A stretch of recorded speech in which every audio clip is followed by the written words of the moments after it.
you have any questions or anything that you want to go over before we start the training?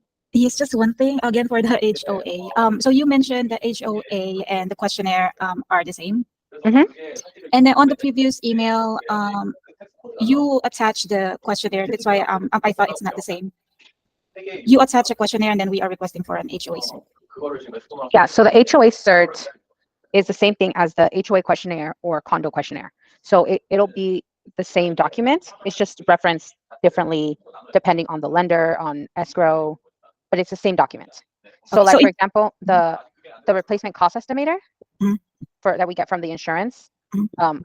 sometimes it's known as the reconstruction cost estimator, replacement cost estimator, or there's another name for it. I can't remember at the top of my head, but it's the same thing, right? It just depends on the company, the way that they used it.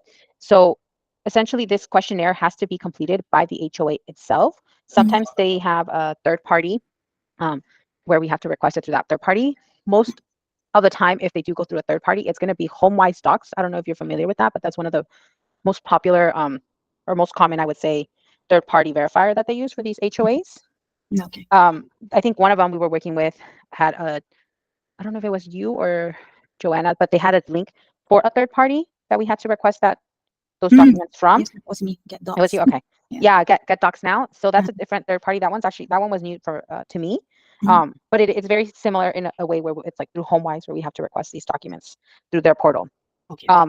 It's also for example, I think you're working on the Dong Hyuk Kim file. Yes. So sometimes we have to request the HOA cert directly to a small management company, and we just have to email them the request form with a fee sheet that they send us. Oh, okay. So if we have the questionnaire, we don't need to request for the HOA cert because it's the same, correct? It's the same thing, yeah. Okay, gotcha. Yeah. Any other questions? No, that would be it. No? Okay.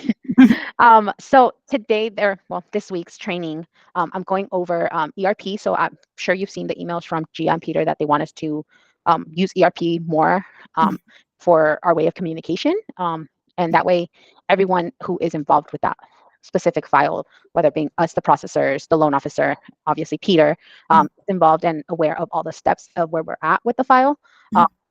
So I do want to go over ERP, and if there's any questions you have from how to use the ERP, eventually that's going to be the main form of communication between everyone. So right now, between the loan officer, we're sending emails, we're updating ERP. Between us processors, we're using Notion, right? So eventually, don't know how soon, but eventually, we're gonna get rid of Notion and only use ERP. So we do want to get familiarized with all the different, I guess, tabs that we can use and be able to communicate through ERP. So I'm going to go through each one of the tabs and kind of explain the different reasoning of each tab. So if you have any questions throughout that I'm going through there, just let me know.